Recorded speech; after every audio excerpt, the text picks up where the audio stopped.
आदिवासी vote आपसे छिटक चुका है, इसलिए अब चंपई सोरेन के सम्मान की बात आपको याद तो नहीं आ रही गुरु प्रकाश जी? नहीं, देखिए पद्मजा, आपने बहुत सही सवाल किया है। हम लोग आज भी झारखंड में सिंगल लार्जेस्ट पार्टी है लोकसभा की दृष्टि से। 14 में से 9 सांसद हमारे हैं। आपका कहना यह है कि 9 सांसदों में आदिवासी समाज के लोग रहते ही नहीं है क्या?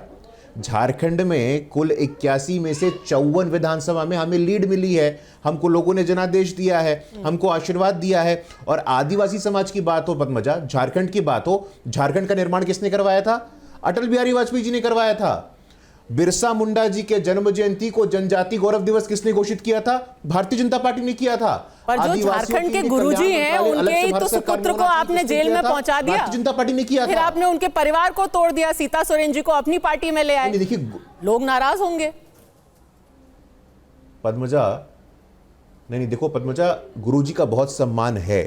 गुरुजी ने जेएमएम मूवमेंट को खड़ा किया है, लेकिन एक पिता का पुत्र होने से लालू जी कहते थे ना कि रानी के पेट से राजा निकलेगा क्या? गुरुजी का बेटा हो गए तो वो झारखंड के सबसे काबिल व्यक्ति हो गए क्या? गुरुजी का बेटा होना झारखंड के सबसे प्रतिभाशाली व्यक्ति हो गए क्या? हम पूछना चाहते हैं आपसे। अरे गुरुजी के साथ कंधे से कंधे मिला करके चंपईदा खड़े थे, हेमंत जी नहीं खड़े थे। और हेमंत जी जेल में क्यों गए थे? हेमंत जी कोई आंदोलन में जेल में गए थे क्या? अपने माइनिंग मंत्री रहते हुए खुद को माइनिंग आवंटन कर लिया, भ्रष्टाचार की पराकाष्ठा पार कर दी, इसलिए वो जेल गए थे। और झारखंड की जनता इस बार पद्मजा मूड बना चुकी है कि आदिवासी के नाम पे लोगों को ठगना बंद करिए अब आप। झारखंड की जनता, संपूर्ण आदिवासी समाज मजबूती के साथ भारतीय जनता पार्टी के साथ खड़ा है। डॉक्टर तनुज खत्री, खुद चंपई सोरेन ने इतना लंबा चिट्ठा लिख करके उन्होंने बताया कि उनके साथ क्या क्या किया गया। कुछ उनके अंश आपको पढ़ के सुना देती हूँ। मेरे सभी कार्यक्रमों को पार्टी नेतृत्व द्वारा स्थगित करवा दिया गया।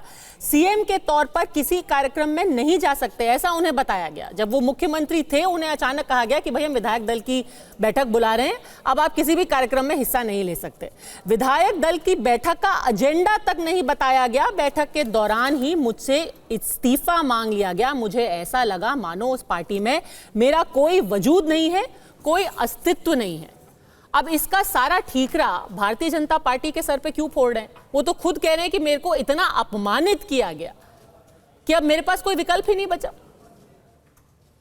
देखिए, वो जो कह रहे हैं उनको आजादी है कहने की, लेकिन इन सब के बीच में ये भारतीय जनता पार्टी इतना उतावला क्यों हो रही है? इनको चंपई दा अब याद आ रहे हैं। तब आप कहां थे जब हेमंत सोरेन जी को, एक आदिवासी मुख्यमंत्री को, आपने 5 महीनों तक बिना किसी आरोप के, झूठ मत बोलिए चैनल पर, कोई आरोप नहीं सिद्ध हुआ, कोई सबूत नहीं जुटा पाया, और 5 महीने तक उनको अरेस्ट करवा के ईडी से अरेस्ट करवाया। सर अभी चंपई जी की बात कर लेते हैं ना। हेमंत जी पे तो कितनी हमने बात की, अब चंपई जी की बात कर लेते हैं। आप कह रहे हैं कि ऑपरेशन लोटस चल रहा है, ऑपरेशन कमल चल रहा है, पर वो तो खुद ही अपनी मर्जी से जहां जा रहे हैं वहां जा रहे हैं, खुद अपनी मर्जी से दिल्ली आए हैं। पद्मजा जी, बोलना पड़ेगा ना मुझे, क्योंकि उनके जो काबिल प्रवक्ता यहाँ पर बैठे हुए हैं, लंबी लंबी डींगे हाँक के जाने की कोशिश कर रहे हैं, झूठ बोल रहे हैं ना। कौन सा माइनिंग लीज? अरे आपकी ईडी ने उनको अब सबूत नहीं दे पाए। आपकी ईडी ने, बिल्कुल आपकी ईडी, मैं शब्द का प्रयोग करूंगा, आपने 5 महीने तक हिसाब मांग रही है झारखंड की जनता। 5 महीने आपने लिया और पांचों की पांचों सीट ट्राइबल की छीनने का काम किया। अरे प्रधानमंत्री को, देश के प्रधानमंत्री नरेंद्र मोदी जी जितने वोट से जीते हैं ना, उससे ज्यादा वोट से इन 5 चुनाव। बिल्कुल सही कहा आपने, पर जिस मुख्यमंत्री के नेतृत्व में आपने इतना अच्छा प्रदर्शन किया, भारतीय जनता पार्टी की पिछली बार से कम सीटें आई, उनको आपने, हेमंत जी को बेल मिलते ही उनको पद से हटा दिया। वो कह रहे हैं कि मेरी क्या गलती थी, मैंने तो इतने अच्छे काम किए, मैंने इतनी ज्यादा सीटें दिलाई, उसके बावजूद देखिए मेरा क्या हश्र किया गया। हेमंत सोरेन जी सैर सपाटा पर नहीं गए थे, उनकी तबीयत खराब नहीं हुई थी कि दूसरा मुख्यमंत्री बनाना पड़ा था। यही भारतीय जनता पार्टी ने उन्हें झूठे आरोपों में फंसाया था, गिरफ्तार किया था, और तब वही हेमंत सोरेन जी ने अपने हाथों से चंपई सोरेन जी का नाम लिखा था, प्रस्तावित किया था।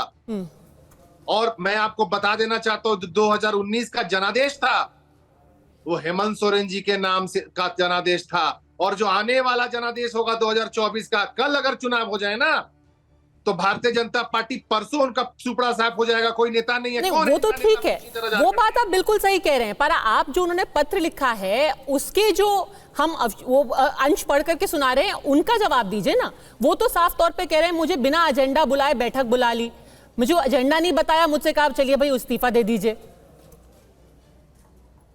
देखिए वो जो देखिए वो एक सीनियर लीडर है और मैं बिल्कुल वो कह रहे हैं मैं सबसे सीनियर हूं, शिबू सोरेन जी के बाद सबसे सीनियर लीडर मैं हूं। आज मेरे को इतना बुरा हाल है कि मैं अपने आंसू नहीं कंट्रोल कर पा रहा हूं। वो सारी चीजें सामने आएंगी ना। अभी क्या स्थिति है आज के समय में, वो कहां है ये पूछिए जरा भारतीय जनता पार्टी से। ठीक है, ठीक है, एक बार मैं गए क्या भाजपा में? हाँ। अगर नहीं गए तो क्यों नहीं गए? एक बार मैं आलोक जी को भी चर्चा में लाना चाहती हूँ। उससे पहले आपसे पूछना चाहती हूँ आकुश श्रीवास्तव जी, क्या ये सच में ऑपरेशन लोटस है या ये एक गलत इल्जाम लगाया जा रहा है भारतीय जनता पार्टी के ऊपर? देखिए, पहले तो ये है तय कर लिया जाना चाहिए कि ऑपरेशन लोटस कराने वालों ने शुरू किया या आप सब, क्योंकि वो कुल मिलाकर के वो उसी समुद्र में मिलना है तो इसलिए ऑपरेशन लोटस मान लिया गया। तो मुझे लगता है मान लिया गया ज़्यादा सही है।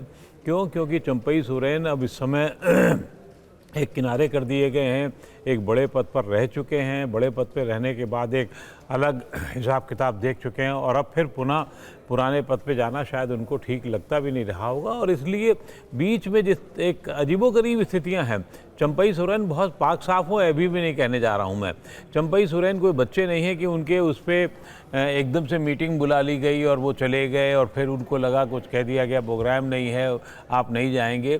तो आप नहीं जाएंगे तो किसने कहा था? आप बताएं ना कि कविता ने कहा था, हेमंत की पत्नी ने कहा था। और हेमंत, सही बात है, कोई ऐसा नहीं है कि बहुत पूजा पाठ करके जेल गए थे, वो अच्छी तरीके से किस कारण से गए थे ये भी सबको पता हुआ है। लेकिन अगर वो अपने आप पे जा रहे हैं, चंपई सोरेन पार्टी छोड़ना चाह रहे हैं और भारतीय जनता पार्टी के पास जाएंगे या भारतीय जनता पार्टी उन्हें अलग रख करके एक चुनाव लड़वाएगी ताकि कुछ आदिवासियों के वोट कटें और फिर उसके बाद वो आपस बाद का हिस्सेबाजी देख ली जाएगी, इस हिसाब से होगा। अभी की स्थिति में तो फिलहाल यही लगता है कि वो भारतीय जनता पार्टी के साथ रह कर के कुछ काम करेंगे। एकदम से पार्टी में आने से शायद उतना बड़ा लाभ उनको नहीं हुआ, क्योंकि बीते दिनों में भी भारतीय जनता पार्टी को जिन लोगों में को लाया गया वो बहुत कोई बड़े लाभार्थी पार्टी के लिए नहीं साबित हुए। इसलिए अब नई रणनीति पर विचार हो रहा होगा और राजनीति में ये होता है। इसके लिए उसको ऐसा नहीं कह सकते कि ऑपरेशन ब्लू स्टार या ऑपरेशन झारखंड स्टार वाला चला जाएगा या कोई ऐसा।